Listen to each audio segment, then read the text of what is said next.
हमारे यहाँ हर त्योहार और स्टेट से कोई ना कोई पकवान जुड़ा हुआ है। मकर संक्रांति से तिल गुड़ और खिचड़ी, लोहड़ी से मूंगफली रेवड़ी, दिवाली से चकली चूड़ा और बाकी मिठाइयाँ, सावन से फिरनी, गणपति से मोदक, गुड़ी से पूरन पोली और लिस्ट बहुत लंबी है भाई साहब। बट बात करें होली के त्योहार की तो इससे जुड़ी है वो मिठाई जिसे देख के आप बिना खाए रह ही नहीं पाते। नाम है गुजिया या गुजिया। रेडियो सिटी पर फोक कथा। आधे चांद के जैसे दिखती है वो, स्वाद में लाजवाब, होली की शान है और गुजिया उसका नाम है। हाँ जी, मैं हूँ आपके साथ पायल और फोक कथा की फूड सीरीज में आज आपके लिए एक ऐसी डिश लेकर आई हूँ जिसे देखते ही, जिसका नाम सोचते ही मुंह में पानी आ जाता है, यानी कि गुजिया। भारत में लगभग हर गांव से लेकर शहर तक, अमीर हो या गरीब, सब अपने हिसाब से बनाते हैं। लेकिन होली पर गुजिया बनाने और खिलाने की परंपरा सदियों से चली आ रही है। इसे बनाना भी एक कला है। बिना टीम वर्क के ये काम पूरा करना शायद मुमकिन ही नहीं है। बहुत से भारतीय घरों में हफ्ते 10 दिन पहले से ही गुजिया बनाना स्टार्ट हो जाता है। नॉर्थ इंडिया की तरफ लड़कियों के यहाँ होली पर कोथली भेजने का रिवाज है, जिसमें होली के बाकी सामान के साथ गुजिया भेजने की परंपरा है। मीठे के शौकीन लोग तो मानो पूरे साल गुजिया खाने के लिए इस त्योहार का खास इंतजार करते हैं और रंगों में सराबोर होने के साथ गुजिया का लुत्फ उठाते हैं।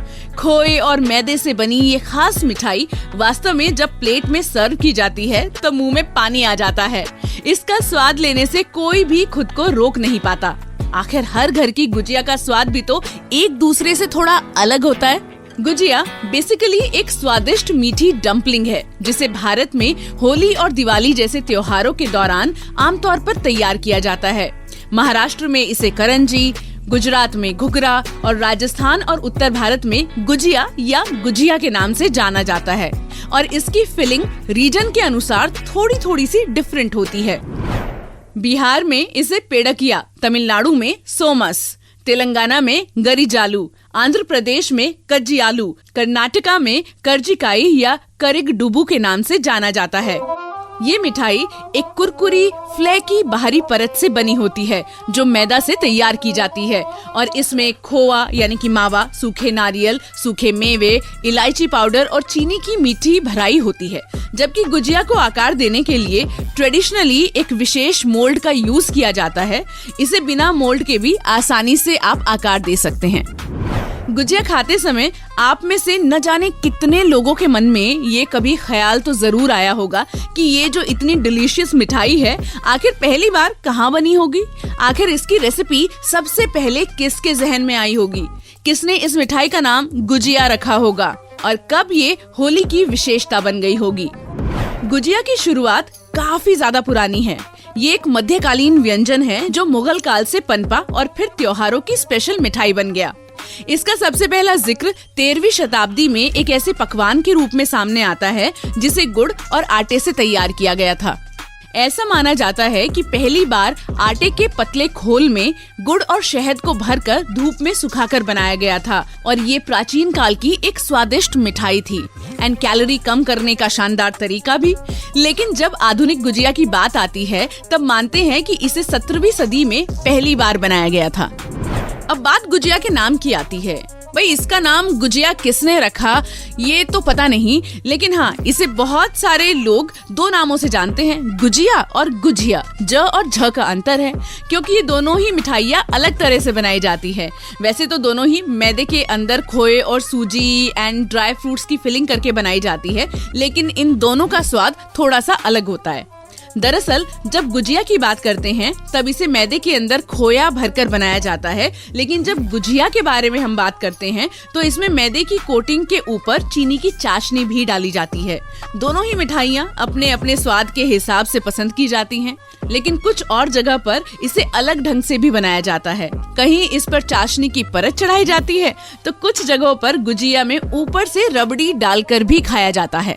अलग अलग जगह में गुजिया के अलग अलग रूप हैं। वैसे तो मेनली गुजिया को बनाने के लिए मैदे को मोइन डालकर डो तैयार किया जाता है और इसकी लोई को पूड़ी की तरह से बेलकर उसमें खोया या भुनी हुई सूजी को उसमें चीनी मिक्स करके भरा जाता है। फिर इस पूड़ी को मोड़कर किनारों को दबा दिया जाता है, गुजिया वाला आकार दे दिया जाता है। लेकिन कुछ जगह पर इसे अलग ढंग से भी बनाया जाता है, इसके ऊपर चाशनी की परत भी चढ़ाई जाती है। गुजिया के इतिहास में एक दिलचस्प बात ये सामने आती है कि एक समय ऐसा था जब औरतें गुजिया बनाने के लिए काफी दिनों पहले से ही अपने नाखून बढ़ाया करती थी। यस, तब औरतों का मानना था कि बढ़े हुए नाखूनों से गुजिया को आसानी से गोंठकर सही आकार दिया जा सकता है। पारंपरिक रूप से इसे हाथों से गोंठकर ही बनाया जाता है, लेकिन अब इसे बनाने के कई अन्य तरीके हैं, जैसे कि सांचे भी मार्केट में उपलब्ध हैं। वैसे तो ये मिठाई साल भर ही सबको बहुत पसंद आती है, लेकिन स्पेशली होली में क्यों बनाई जाती है? दरअसल होली में बनाने का चलन सदियों पुराना है। ऐसा माना जाता है कि होली में सबसे पहले ब्रज में ठाकुर जी यानी भगवान श्री कृष्ण को इस मिठाई का भोग लगाया जाता है। होली के त्योहार में इसे विशेष रूप से तैयार किया जाता है क्योंकि इसका चलन ब्रज से ही आया और ब्रज में होली के दिन पहली बार गुजिया का भोग लगाया गया था। तभी से ये होली की मेन मिठाई के रूप में सामने आई। हालांकि अब ये मिठाई होली के अलावा भी बाकी त्योहारों जैसे कि दिवाली और बिहार में छठ पूजा में भी बनाई जाती है। कुछ इतिहासकार इसे टर्की यानी कि तुर्की के बकलावे से भी जोड़ते हैं। उनका कहना है कि गुजिया बकलावा से इंस्पायर्ड मिठाई है, बादाम से भरी डीप फ्राइड ईरानी पेस्ट्री। कुतब के साथ भी इसकी समानताएं देखी जाती हैं, लेकिन कोई सटीक उत्पत्ति नहीं बता सकता।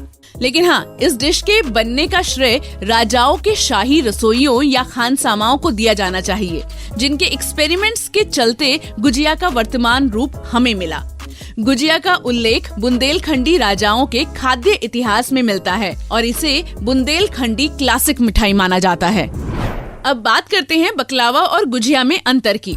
भाई, मान्यता यही है कि बकलावा से ही गुजिया की इंस्पिरेशन मिली है, लेकिन बकलावा में स्वीटनर के तौर पर गुड़ या चीनी की चाशनी नहीं बल्कि मसालेदार शहद का इस्तेमाल किया जाता है एंड बकलावा को मक्खन में डुबोया जाता है, जबकि गुजिया को घी में तला जाता है। बकलावा की शेप चौकोर होती है और गुजिया अर्ध चंद्राकार होती है। भारत और प्राचीन तुर्की दोनों सिल्क रूट पर स्थित थे। ऐसे में पॉसिबल है कि तुर्की या ईरान ट्रैवल के दौरान उत्तर प्रदेश के व्यापारियों ने ट्रेडिशनल फारसी पेस्ट्री का स्वाद चखा हो और थोड़े बहुत चेंजेस के साथ बकलावा की कहानी भारत पहुंची हो और यूपी के खानसामाओं ने इसके साथ एक्सपेरिमेंट्स करते हुए गुजिया को एस्टैब्लिश कर दिया हो सकता है गुजिया 16वीं सदी के ब्रज में फली फूली, जहां इसे भगवान श्री कृष्ण को प्रसाद के रूप में चढ़ाया जाता है। वृंदावन के राधा रमण मंदिर में मंदिर की थाली में गुजिया और चंद्रकला परोसना 500 साल पुरानी परंपरा है। उत्तर ही नहीं बल्कि दक्षिण तक गुजिया का स्वाद पहुंचा है। बताते हैं कि चेन्नई के एक निवासी ने तंजावुर के चोल मंदिरों, जो कि यूनेस्को वर्ल्ड हेरिटेज स्मारक हैं, उनको मीठी खोए से भरी नॉर्थ इंडियन गुजिया से मिलवाया। गुजिया की उत्पत्ति भले ही उत्तर प्रदेश में हुई हो, लेकिन इस क्लासिक मिठाई को भारत के कई हिस्सों ने अपनाया। राजस्थान के कुछ हिस्सों में लोग होली में गुजिया के 2 अलग वेरिएशंस चंद्रकला और सूर्यकला बनाते हैं। इनकी शेप गोल आकार की होती है और चंद्र आकार की होती है। अजमेर में गुजिया जैसे पूहे बहुत पसंद किए जाते हैं। गुजिया कई तरीके से बनाई जाती है। मावा भरी गुजिया या मावा इलायची भरी गुजिया, जिनके ऊपर चीनी की एक परत चढ़ी होती है। इसके अलावा सेब गुजिया, केसर गुजिया, मेवा गुजिया, अंजीर गुजिया, काजू गुजिया, पिस्ता गुजिया, बादाम गुजिया, ये सब भी बनाई जाती है। आप अपनी मनचाही गुजिया बना सकते हैं, बस इसके अंदर भरे जाने वाले कसार यानी कि जो सामग्री होती है उसे अपने हिसाब से तैयार कर लें। तो चलिए आपको मावा गुजिया कैसे बनाते हैं उसकी रेसिपी बताती हूँ। तो मावा गुजिया बनाने के लिए आपको क्या क्या सामग्री चाहिए वो नोट कर लीजिए। आटा लगाने के लिए 2 कप मैदा यानी कि 250 ग्राम, देसी घी आटा गूंथने के लिए और गुजिया तलने के लिए, स्टफिंग के लिए 100 ग्राम मावा, 1 टेबलस्पून काजू, 1 टेबलस्पून किशमिश, 1 टेबलस्पून चिरौंजी, 4-5 इलायची, 2 टेबलस्पून सूखा हुआ गोला कद्दूकस किया हुआ जिसे नारियल कहते हैं, चीनी पाउडर आधा कप यानी कि लगभग 80 ग्राम। कुछ लोग थोड़ी सी सूजी भी इसमें मिक्स कर लेते हैं भूंज करके, ताकि स्वाद थोड़ा सा और डिफरेंट और बढ़िया है। अब इसको बनाते कैसे हैं? इसके लिए आपको सख्त आटा गूंथना है। सबसे पहले मैदे में 1/4 कप मोयन यानी कि घी डालकर अच्छे से मिक्स कर लीजिए। मैदे में थोड़ा थोड़ा सा पानी डालते हुए पूरी के आटे से भी सख्त आटा आपको गूंथना है। इसे मसल कर चिकना कर लीजिए और आटे को 20 मिनट तक ढककर रख दीजिए। ये जो क्वांटिटी मैंने बताई है, इतने मैदे में आधे कप से भी कम पानी लगता है। अब आप समझ लीजिए। कसार यानी कि स्टफिंग तैयार करने के लिए पैन गरम कीजिए। इसमें मावा डालकर लगातार चलाते हुए हल्का सा ब्राउन होने तक भून लीजिए। इस दौरान आंच आप मीडियम रखिएगा। मावा भुन जाने के बाद इसे अलग निकाल लीजिए और ठंडा होने दीजिए। इसके बाद मावे में पिसी हुई चीनी या बूरा, नारियल, किशमिश और काजू डालकर मिक्स कर दीजिए। साथ ही चिरौंजी और इलायची का जो पाउडर है वो भी डालकर अच्छे से मिक्स कर दीजिए। सारी चीजों के मिक्स होने के साथ ही गुजिया में भरने के लिए आपकी जो स्टफिंग है वो तैयार है। अब गुजिया कैसे बनाएं? आटे को मसल कर ठीक कर लीजिए। अभी इससे 20 से 25 छोटी छोटी सी लोइयां तोड़ लीजिए और हर लोई को गोल करके पेड़े जैसा बना लीजिए। एक लोई को उठाइए, चकले पर रखिए और 4 से 4.5 इंच की पतली पूरी सी बना लीजिए। सांचे के ऊपर पूरी रखिए और 1 चम्मच या 1.5 चम्मच फिलिंग इसमें डाल दीजिए। ध्यान रखिएगा, ओवर फिल मत कीजिएगा, वरना जो आपकी गुजिया है वो फट जाएगी। पूरी के किनारों पर थोड़ा सा पानी लगाकर सांचों को बंद कर दीजिए। हल्का सा दबाइए एंड कटिंग निकाल कर रख दीजिए। तो आपकी गुजिया तैयार है और ऐसे ही बाकी की गुजिया भी आप बना लीजिए। अलग से थाली में रखते जाइए। अब गुजिया को आपको तलना है, तो कढ़ाई में गुजिया तलने के लिए आप घी गर्म कीजिए। गर्मा गर्म घी में एक एक करके गुजिया डालते रहिए और इसे स्लो आंच पर आपको पकाना है। मीडियम से स्लो आंच पर ब्राउन होने तक आपको तलना है। अलट पलट कर अच्छे से तलने के बाद इसे प्लेट में निकाल लीजिए। आपकी स्वादिष्ट गर्मा गर्म गुजिया तैयार है। जब भी आपका मन हो, गर्म ठंडी इसे खा सकते हैं। इसे एयर टाइट कंटेनर में भरकर आप रख लीजिए और ये 15 दिनों तक चलेगी। आप 15 दिन तक आराम से खा सकते हैं। कुछ सजेशंस हैं कि कसार में बेसन, सूजी वगैरह आप भूनकर मिला सकते हैं। जैसे कि मैंने पहले भी बताया, आपका स्वाद थोड़ा सा डिफरेंट आएगा। पिसी हुई चीनी की जगह आप खांड भी ले सकते हैं या फिर आप पिसे हुए गुड़ का, जिसे हम शक्कर बोलते हैं, उसका भी इस्तेमाल कर सकते हैं। गुजिया फटे ना, इसके लिए 4 बातों का आपको ध्यान रखना है। पहला, गुजिया भरते समय किनारों पर हल्का सा पानी लगाकर अच्छे से चिपका देना है। दूसरा, गुजिया में कसार ज्यादा ना भरे। तीसरा, मैदा गूंथते समय मोयन ज्यादा ना डालें। कई बार लोग ना सोचते हैं कि ज्यादा मोयन डालेंगे तो ज्यादा अच्छा होगा, इससे वो टूट जाएगी, ऐसा खतरा रहेगा। चौथा, गुजिया को बहुत ही सावधानी से हल्के हाथों से हैंडल कीजिए। उंगली लगने से भी गुजिया फट सकती है। बस इन छोटी छोटी सी बातों का ध्यान रख के आप अपनी गुजिया को परफेक्ट स्वादिष्ट बना सकते हैं। आज गुजिया की मिठास से भरा हुआ ये एपिसोड कैसा लगा आपको फोक कथा का, आप मुझे बता सकते हैं। @भाई साहब पायल के नाम से मैं इंस्टाग्राम पे हूँ, मुझे DM करके आप बता सकते हैं। और अगले एपिसोड में एक और शानदार व्यंजन लेकर आऊंगी फोक कथा की फूड सीरीज में। मैं हूँ आपके साथ पायल। रेडियो सिटी पर फोक कथा।